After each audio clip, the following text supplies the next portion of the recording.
Okay, another example from 6.5. The area of a square is 676 square centimeters. How long is each side of the square? So if you have this type of question, if you're familiar with geometry at all, I think it's a very, very quick question. But if not, you may not have thought about this type of question before. The formula for area of a rectangular region would be length times width. If you're talking about a square, where the length and the width are the same, you're talking about the length of one side squared. Length of one side times itself, because it's just a repeat for length and width. So if you work backwards, you could say, let's say the one side is S. Let's show what their work here potentially. So we can kind of see how they label it as well. Okay, so they're saying x. Let x be the length of any side of the square. So all sides are the same. So in the space provided, enter the quadratic equation that corresponds to the information given in the word problem. So we can say x times itself, or x squared, equals 676. So that's the surface area of the rectangle, or of the square. Okay, and then they say this is the equation. So in the box below, enter the solution. So you have a choice here of either setting it equal to 0, which is probably, that's kind of consistent with what they've talked about to this point, where if you set it equal to 0 by subtracting 676 from both sides, you could do that and then recognize that you have the difference of squares. X squared take away 26 squared, 26 times itself, and then you got the plus and the minus case, and then you solve each one, you're going to get a plus 26 and a minus 26. But since you're talking about length, you got to throw out one of the negative solution because it doesn't make any sense. So the answer will be plus 26. If you're familiar with geometry, you might look at that and just say, hey, I know that if I took the square root of the surface area of the square, I'm going to get one of the sides. So either way, we should get 26 as the answer.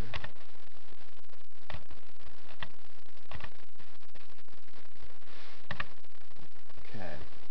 The product of two consecutive even integers is 728. Find the integers. So very similar to some of the initial questions, you have to say, okay, what is an integer? And then the product of two integers, two consecutive it even says that it's even integers. The product of two consecutive even integers is 728. So we have to decipher what all of that means.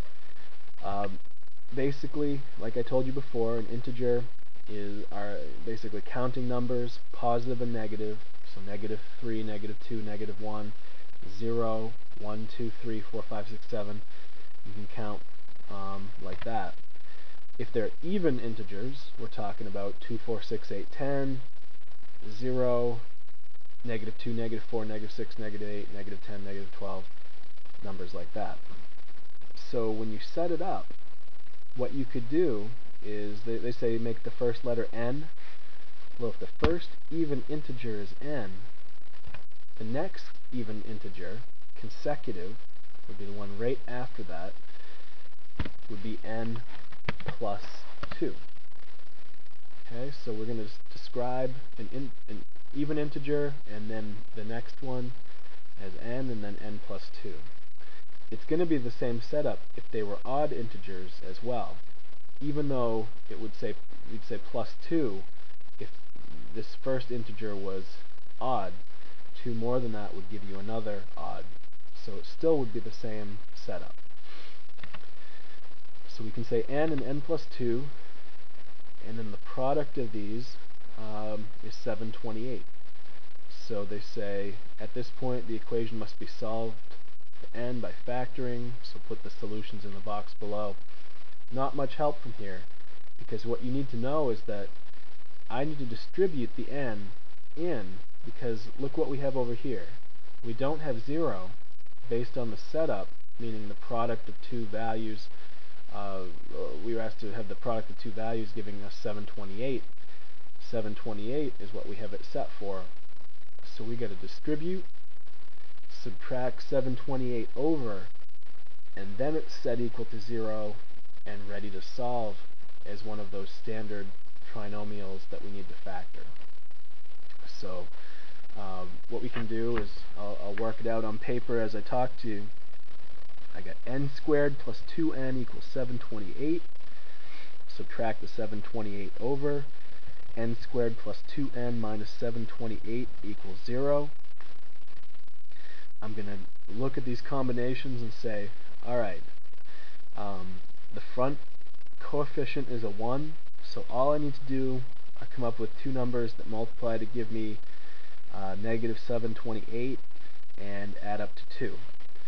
So I'm going to use that trick that I told you about before, where since the values are so close together to give us a 2 in the middle, they got to be awfully close. I'm going to take my calculator here. I'm going to say, what's the square root of 728? And I get 26.98, something like that. So I'm going to clear that out and say, what's 728 divided by 27? Okay, that doesn't work. What's 728 divided by 8? 91. Okay, so, oh wait a minute now. 728, what am I doing there?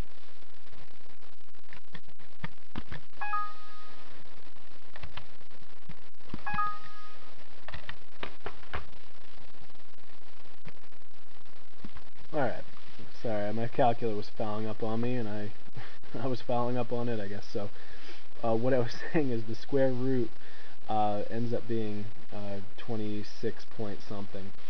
So I tested some values close to that, because 2 as a middle value would be pretty small, so the numbers would be pretty close together. So if I divide 27 into 728, it doesn't work. If you do 28, you get 26. So it looks like what we need are plus 28 and a minus 26. So when we're looking at the solutions here, there's really a couple possibilities. Both of these are integers, they're both even. I could either choose 26 or a minus 28 when you solve those. So if I took 26 and then I said 28, that should work. And this was set up, I believe, so that if you'd used negative 28 and negative 26, it would have also been right.